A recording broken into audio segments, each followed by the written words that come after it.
আসসালামু আলাইকুম। আমাদের বাংলাদেশে এই মুহূর্তে বহুল আলোচিত একটি বিষয়বস্তু হলো মানবিক করিডোর।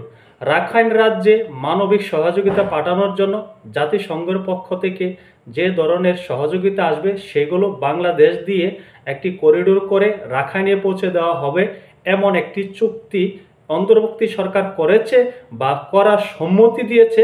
এমন একটি আলোচনা সমালোচনা আমাদের বাংলাদেশে এই মুহূর্তে রয়েছে।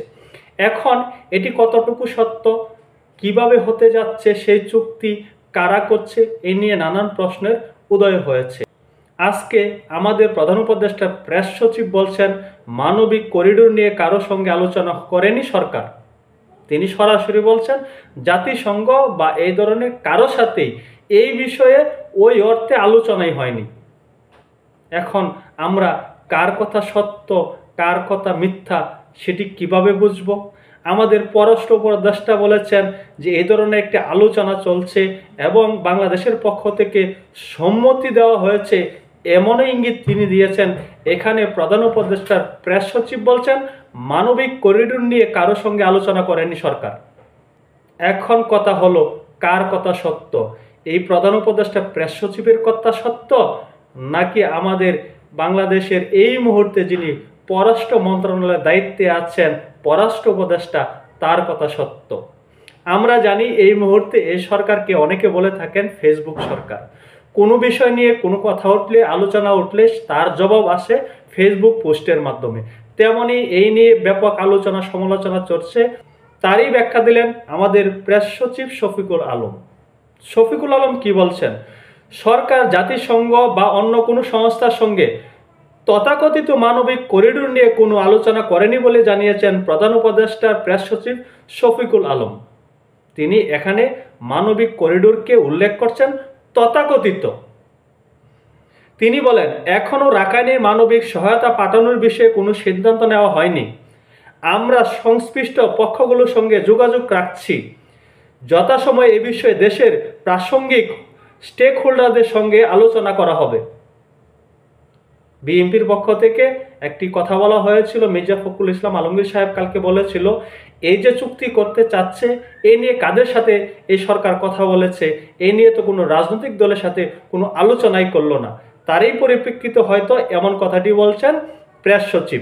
মঙ্গলবার 29শে এপ্রিল নিজের ভেরিফাইড ফেসবুক রাখাইন করিডোর নিয়ে এমন কথা বলেন প্রেস সচিব শফিকুল আলম। প্রেস সচিব বলেন আমরা স্পষ্টভাবে বলতে চাই সরকার জাতিসংঘ বা অন্য কোনো সংস্থার সঙ্গে তথাকথিত মানবিক করিডোর নিয়ে আলোচনা করেনি।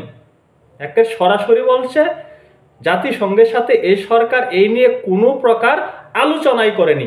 যদি আলোচনা না করবে তাহলে চুক্তির কথাটি কেন আসলো? যদি আলোচনা নাই হবে তাহলে কেন পররাষ্ট্র উপদেষ্টা এমন কথা বলেছেন? তাহলে কি পররাষ্ট্র উপদেষ্টা মিথ্যাচার করেছেন? প্রশ্নটা ওটাই স্বাভাবিক। এখানে প্রেস সচিব বলছেন আমাদের অবস্থান হলো যদি জাতিসংঘের নেতৃত্বে রাখাইনে মানবিক সহায়তা দেওয়ার উদ্যোগ নেওয়া হয় তবে বাংলাদেশ তাৎপর্যপূর্ণভাবে লজিস্টিক সহায়তা দিতে প্রস্তুত। ঘুরে ফিরে তিনি বলছেন মানবিক সহায়তা দিতে চাইলে বাংলাদেশ লজিস্টিক সহায়তা দিতে প্রস্তুত। অর্থাৎ মানবিক যে সহায়তা পৌঁছে দেওয়া হবে তা পৌঁছে দেওয়ার দায়িত্ব বহন করবে অন্তর্বর্তী সরকার বা আমাদের বাংলাদেশ। তিনি বলেন জাতিসংঘ উন্নয়ন কর্মসূচি অনুযায়ী রাখাইন রাজ্যে বর্তমান চরম মানবিক সংকট বিরাজ করছে।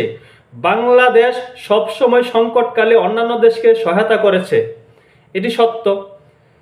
যেমন সম্প্রতি মিয়ানমারে ভূমিকম্পের পর আমরা যে মানবিক সহায়তা পাঠিয়েছি, আমরা এই বিষয়ে উদ্বিগ্ন যে রাখাইনে মানবাধিকার ব্যাপকভাবে লঙ্ঘিত হচ্ছে।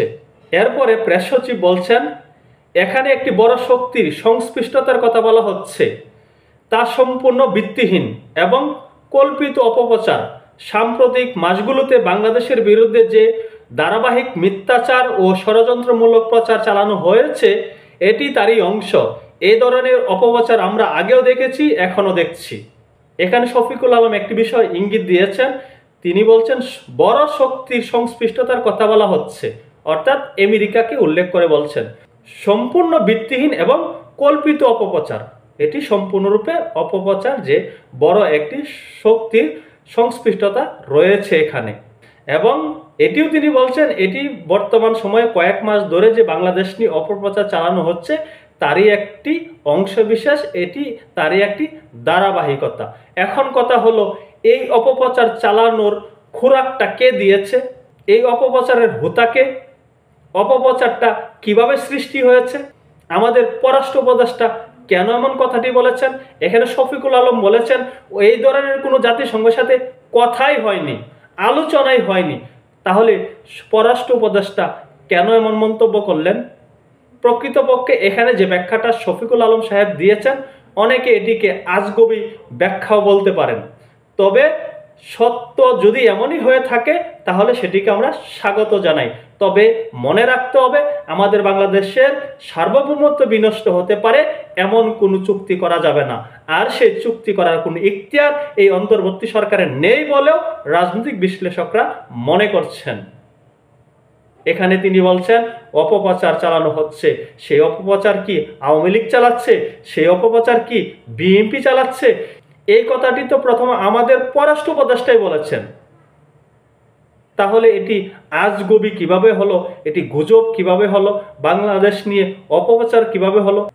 আরেকটি কথা হলো, বাংলাদেশ নিয়ে অপপ্রচার আছে, এটি আমরা সকলে অবগত আছি। কিন্তু এই অপপ্রচার, এভাবে অপপ্রচার কি হয় নাকি? এখানে পররাষ্ট্র উপদেষ্টা কেন কথা বললেন এই করিডোর নিয়ে? এখন প্রেস সচিব কেন তার মুখোমুখি হলেন? প্রেস সচিব কেন এটিকে অপপ্রচার করার সাথে তুলনা করছেন? তাহলে কি আমাদের পররাষ্ট্র উপদেষ্টা অপপ্রচার করছেন? তিনি অপপ্রচারের দায়িত্ব নিয়েছেন? আমাদের এই প্রধান উপদেষ্টা প্রেস সচিব নিয়েও কিন্তু নানান গুঞ্জন রয়েছে, অনেকে অনেক রকমভাবে ব্যাখ্যা করেছেন। কেউ কেউ বলে থাকেন যে ডক্টর মোহাম্মদ ইউনূস নামে মাত্র প্রধান উপদেষ্টা, প্রকৃতপক্ষে প্রধান উপদেষ্টার দায়িত্ব পালন করছেন এই প্রেস সচিব শফিকুল আলম সাহেব।